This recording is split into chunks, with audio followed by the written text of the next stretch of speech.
Bradley Martyn called into the show and had a long discussion with me and Hassan about Andrew Tate. Now, I know a lot of people got angry at Bradley, and I totally understand that. It's frustrating, right? To hear somebody, when confronted with something that seems so self-apparent to you, not get it. Especially something as important as trafficking and consent and stuff like that. But here's the thing where I want to urge you guys. If we want to make a change, if we want to affect these people, we cannot turn on them. You have to acknowledge this. Most of those guys would have never even called in, right? Bradley is a genuine enough a guy to even call in and talk about it. And he stayed on the phone as we kind of just slammed him for a long time. And we even got through to him at the end, I think, a little bit. A little bit. Seemed like it. So I just think, I think that the amount of hate he's getting is, don't defend him. Shut up. This is important. We're never going to get anywhere. You all want to make him sound like he's the demon. Bradley's not a demon, okay? He's a guy.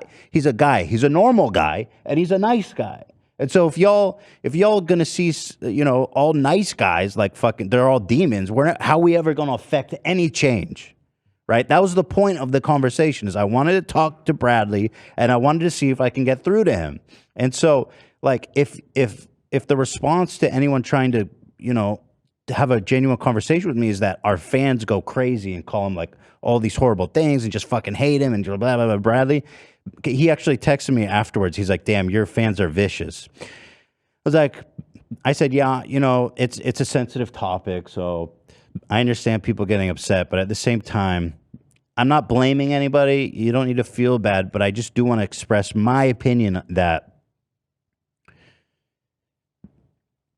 if we want to affect change, we have to be a little more tolerant.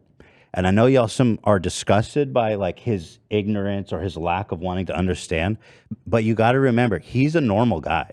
He's a dude. He's just a dude. Okay. You know what I mean? If he's a write-off, then there's no hope for anybody because he's a nice guy and he's willing to listen. And that says a lot more. Like when we all attack him, in the future, he'll just shut down. He's just not going to have those conversations. And he's just going to be like, well, those people hate me anyway. So what's the point? So this is just my opinion. Obviously, criticism is fine, but I felt that some of it was a little too vicious because I really did appreciate him coming on and having the conversation, and I felt like he regretted it after he got eviscerated by some people in this audience. So I can't control what all y'all do, but I did want to voice that opinion. Now, because he reached out to you and told you that our fans were eviscerating him or whatever, but we're not talking about the comment section of like the episode, right? We're talking about like DMs and. I don't know. He didn't say. Okay. I was just basing it off. I figured that he was getting like comments on his personal Instagram and like DMs and that kind of stuff. I don't know. I wasn't looking, and he didn't give me specifics. He just says your fans are vicious. And I did see some of the discourse afterwards and on the subreddit and the comments. So I knew what he was talking about. Mm-hmm. So, yeah, I mean, just my opinion, and again, I totally understand y'all being upset too at the same time. It's frustrating and it's hard and it's gross, especially if you've been a victim and it feels like you can't get through to anyone. You know what? This whole conversation's so funny because I was watching Dateline. I love true crime, as you guys know. And there was this guy, he R-worded this girl. She did everything right. She did the kit. She went to the hospital. She went straight to the police. And there's video of the police being like, okay, well, are you sure it happened that way? Are you sure that, what's he going to say that, you wanted it and you just regretted it? The police brought him in for a polygraph, which he passed.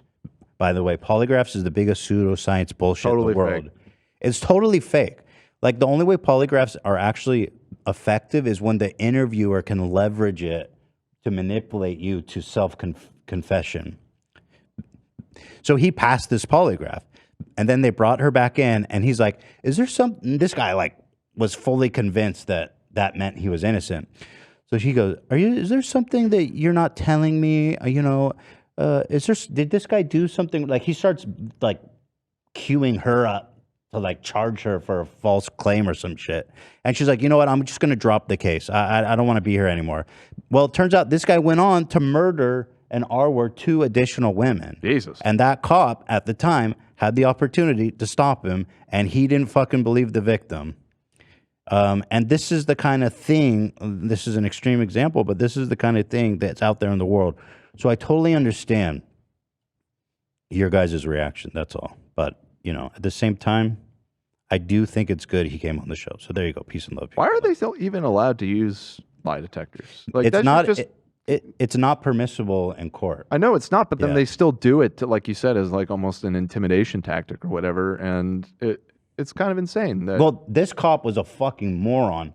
Super. well, you said he was a cop, so yeah. He has no training. Like they show yeah, thank you, Dan. Yeah, fuck the police. I'm with you. Yeah, but they show on video. He goes he's talking to the polygraph guy, and he says, "I didn't detect any lying." And then the cop goes, "Okay, so yeah, it's all good. I didn't think this." He's like, he's innocent. I'm gonna let him go. Like that's it, dude. He took that shit as gospel. It's not a magic machine, bro. Yeah. And the more psycho you are, the more likely you are to pass it. By the way. Right. I've seen things that like trying to get like a true or false out of a polygraph, like you're almost better off just guessing. Like that's how like inaccurate they are. They can be I do think they're accurate to an extent. They can be. It measures your vital signs, And the theory is that when you lie, your heart rate goes up or your blood pressure goes up or something like that. I don't know, but it's just a pseudoscience, Crazy. Also, if you just squeeze your butthole, you can throw the whole thing off because it raises your blood pressure. That Swear to God. Seems like a pretty big flaw. Literally, all you got to do is clench your ass cheeks and the whole thing will make no sense. Hell yeah. Thank you for the gifted Jade. Going too fast. Going too fast. Eat out my ass.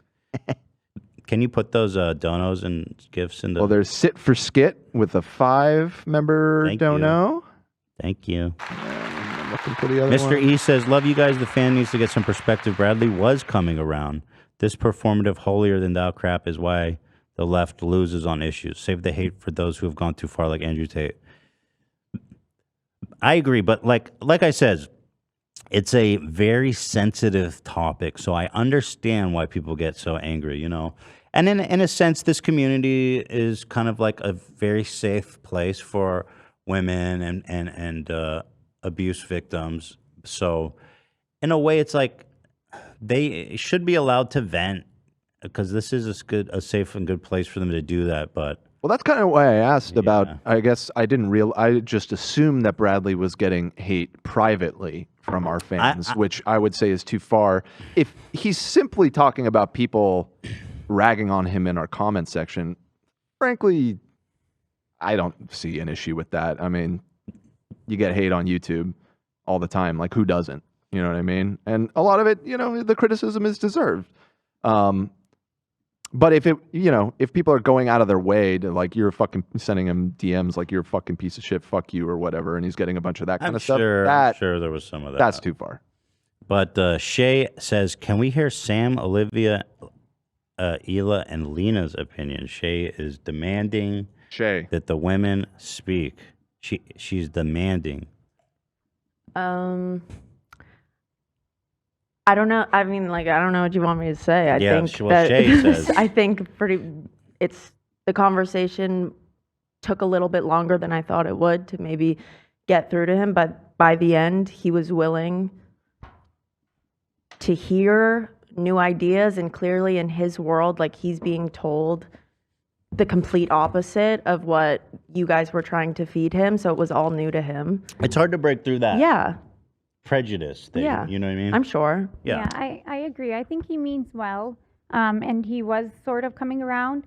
And also, I think that it's important to be able to talk about these things without tearing the other side down. Lena, the great, hate, I don't know. Somebody said in all caps, "Don't tell women they need to like Brad." I didn't say you need to like him. When the fuck did I say that? That is not a thing that's been said. In fact, I empathize with you not liking him. Okay? Perfectly okay. You must like Brad. You must like Bradley Martyn.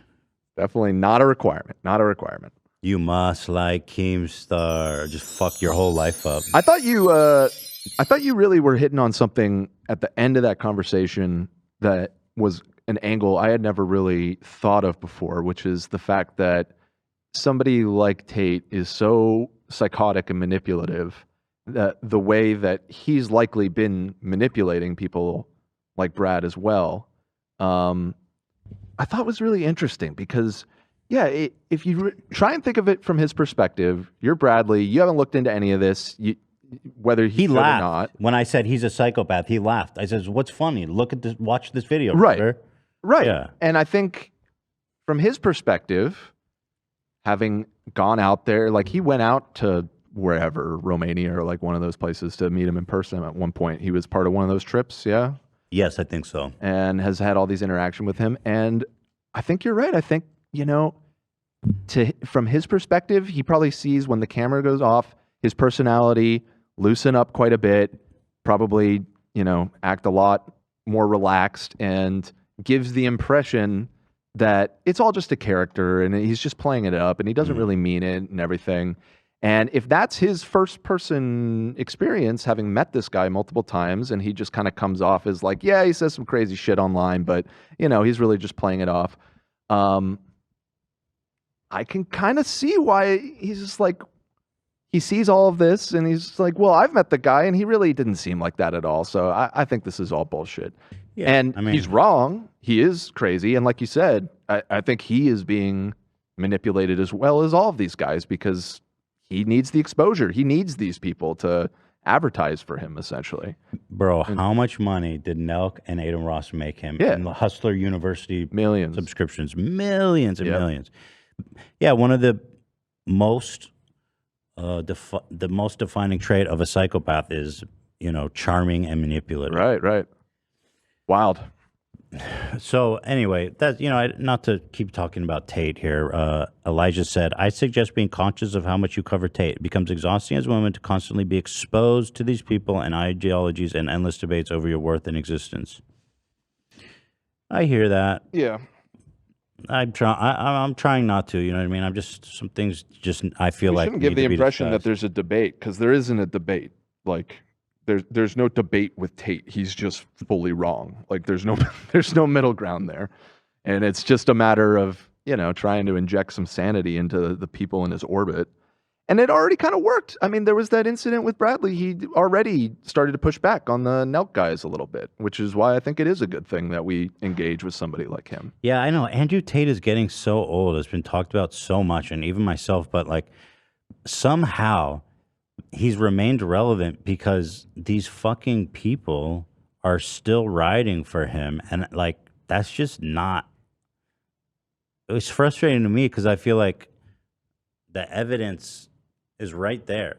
Mm-hmm. You just gotta take their head and make them do this. Right. It's right there. Yeah. It's so close. Just in the peripheral vision. Yeah. It's frustrating. Yeah. And Andrew Tate's influence is still very strong. He's on the young men across the country. So it is exhausting. I hear you. I hope this whole thing does help to break the grip a little bit, though. I have to imagine that it does a little bit. Like, now that he's in jail and the sex trafficking accusations and it's so public. They're still waiting for him to be acquitted, so they're still. I am sure there are those. I hope that there's some 13-year-old boys who are having a moment of like, oh, this guy's kind of creepy. It's going to happen more and more. Right. His stay got extended by another 30 days. I think he's going to go to jail for many years. And when that happens, it's going to become a lot harder for these guys to say anything nice about him. Fuck yes. There it is. Fuck yes. All right. Andrew Tate, rot in prison. Thank you. Thank you. Yeah.